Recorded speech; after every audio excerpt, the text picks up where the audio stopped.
Oi, tudo bem? Vamos para mais uma pausa para reflexão?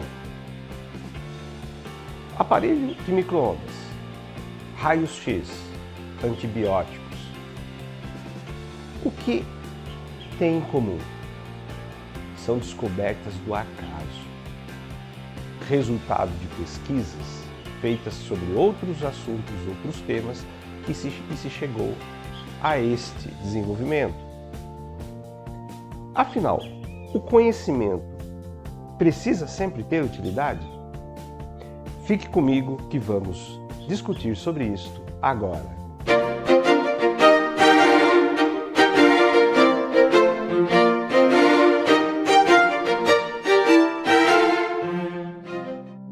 O aparelho de micro-ondas, assim se chama, porque emite radiações na forma de micro-ondas, chamadas como magnétron.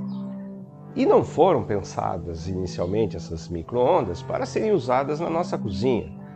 Eram primeiramente um projeto de monitoramento do inimigo, de aeronaves inimigas na Segunda Guerra Mundial. Daí o engenheiro Percy Spencer, trabalhando num aprimoramento de seu uso, percebeu que uma barra de chocolate no seu bolso derretia quando estava próxima a esses magnétrons. Num estalo, ele descobriu o micro-ondas, que hoje aquece os alimentos, principalmente por aquecer a água, as moléculas de água que existem nos alimentos.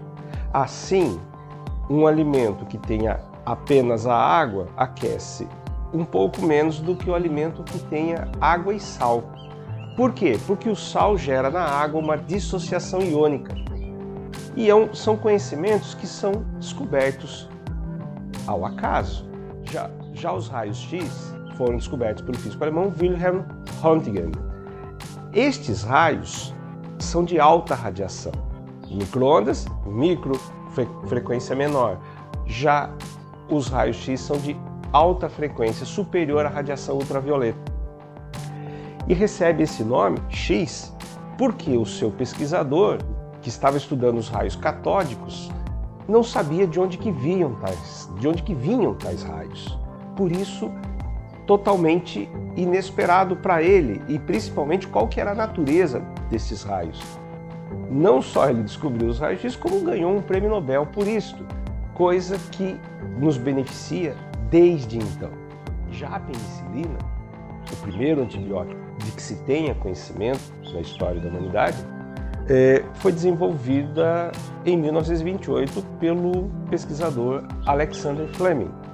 Ele estudava bactérias em seu laboratório e percebeu que em um de seus experimentos surgiu um fungo do gênero Penicillium.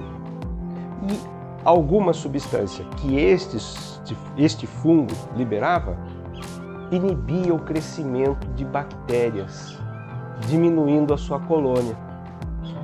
Nascia assim um antibiótico que revolucionou a medicina no século XX e está presente no nosso cotidiano ainda hoje. São 3 descobertas que fazem parte do nosso cotidiano: o micro-ondas, os raios-x, a penicilina. O conhecimento não precisa ser utilitarista. A gente não tem que, quando a gente está estudando, quando a gente está pesquisando sobre algo, não tem que pensar que tem que ter utilidade prática, rápida e imediata. O conhecimento, às vezes, ele é feito de camadas.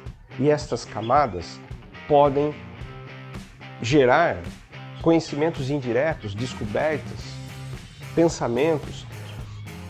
Entre a crença e o pensamento científico, existe, por exemplo, a filosofia. E da filosofia nasceram e nascem muitos questionamentos para a nossa vida cotidiana, que nos levaram ao desenvolvimento desde a antiguidade. Assim também nós temos as artes. Elas estão neste meio, entre crença e pensamento científico. Mas quanta coisa não emerge pela visão do artista. Não são poucos os exemplos na literatura. Júlio Verne, por exemplo, na sua viagem à Lua, Viagem ao Centro da Terra, Volta ao Mundo em 80 Dias, ele trouxe, através da imaginação e da literatura, é claro, com um tanto de estudo, ele trouxe muita coisa para pensarmos, que a ciência pôde usar como referência. Frankenstein, de Mary Shelley, é uma obra com com 200 anos, né? Mais não, está praticamente 200 anos de existência, e até hoje faz pensar sobre questões da ética, né? E daí essa ética, ela influenciará e influencia a ciência. Será que é permitido ao homem gerar vida? São muitas coisas que o conhecimento prepara, mas a gente não pode se limitar achando que tudo tem que ter utilidade. Por isso, o desdém que existe com áreas como literatura, como as próprias artes, como filosofia. A nossa educação, ela negligencia elementos que podem ser essenciais para a produção do conhecimento. E isso é muito triste. E precisamos pensar juntos sobre a valorização de todo e qualquer conhecimento. Pense nisso.